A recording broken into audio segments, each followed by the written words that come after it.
So oxygen, without it we wouldn't be moving much, but oxygen is also responsible for the generation of many potentially damaging free radicals in our bodies rather. Okay, moving on. Okay, we need to put in a definition here: reactive oxygen species, which are defined there. There are several species of them, which we'll look at some of them in a moment. As discussed earlier, small amounts of damage are not the important issue. Problems arise with their build-up over time. They are free radicals, these reactive oxygen species. Moving on. Yeah, this looks a bit complicated, but we'll go through step by step. This is meant to be a general introduction, the concepts involved, so don't worry too much about the details. I'm just taking you through an example of the sort of way that free radical reactive oxygen species rather are generated. Of course, more background reading is always recommended if you're interested, and you should read up on the subjects you're interested in. Okay, so the substances involved, and these are the enzymes involved. Right, so what's happening? We inhale an oxygen molecule, one among many of course. This reacts with an electron. We'll discuss where this happens soon to produce what's called the superoxide radical, SOD. This reacts rapidly with water to produce hydrogen peroxide, H2O2. This is very reactive and potentially very damaging. Several things can now happen. Thiol oxidation. Thiols are bonds between sulfur atoms, and important 3D structure and hence function of proteins. Damage here can impact on signals between and within cells, as well as protein damage, and is associated with the development of cancers, among other negative effects.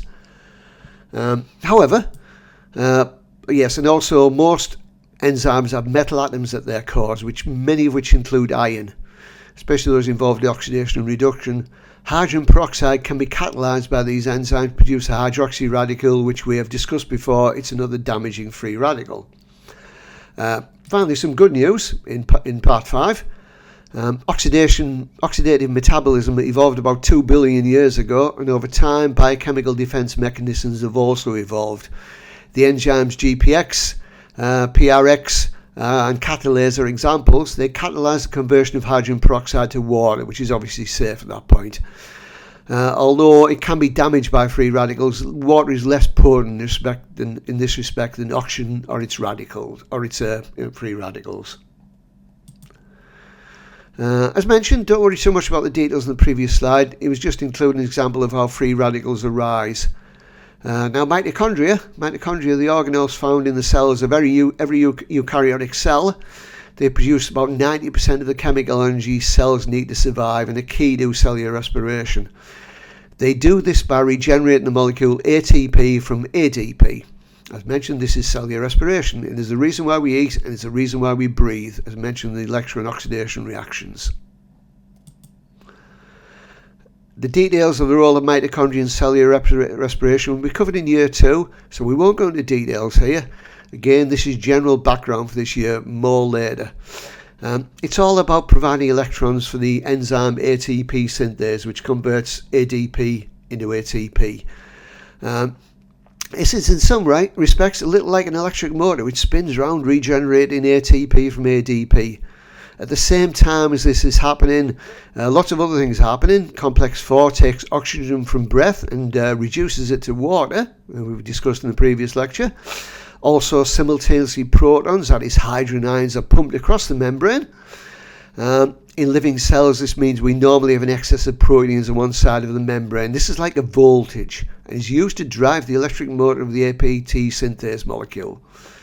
Again, simultaneously electrons are moved along the molecule inside the membrane. This is shown as left to right in this image, although this is meaningless in reality because these things are arranged in all sorts of orientations.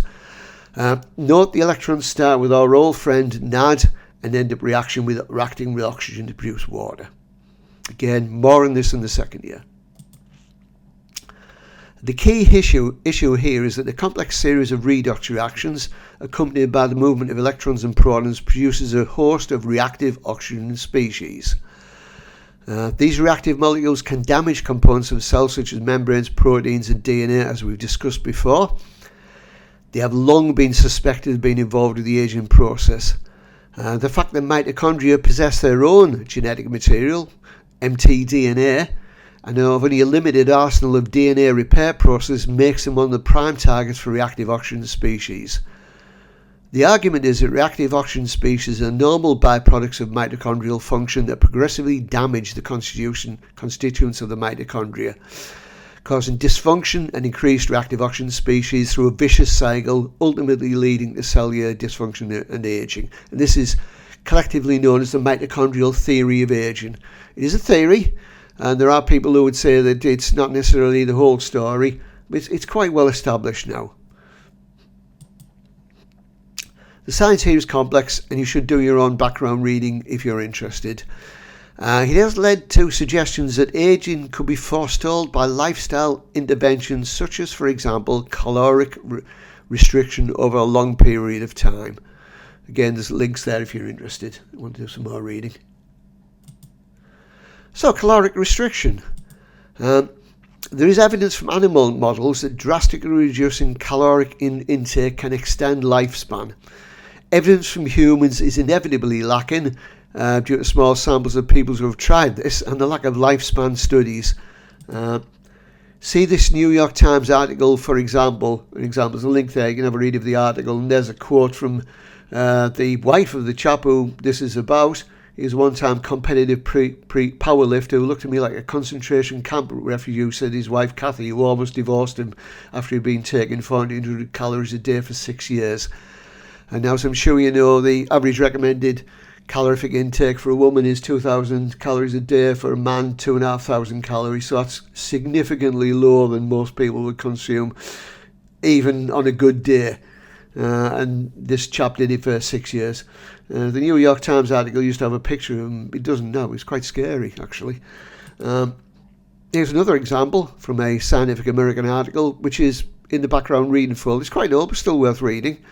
This chap got up to eat 6 pounds of vegetables, to start processing his lunches. 6 pounds of vegetables a day. That's 2.7 kilograms a day, which is a lot. The assertion in blue seems hard to justify in humans for reasons just discussed. Lack of long-term studies, lack of large studies. But it's the sort of claim you do see in the mass media, and I think you should take it with a pinch of salt, or possibly several kilograms of vegetables. Okay, so antioxidants. How far are we going to go on this? Yeah, I'll do a little bit on this. No, I won't. I'll stop here and I'll come back and start this as a new segment of the videos.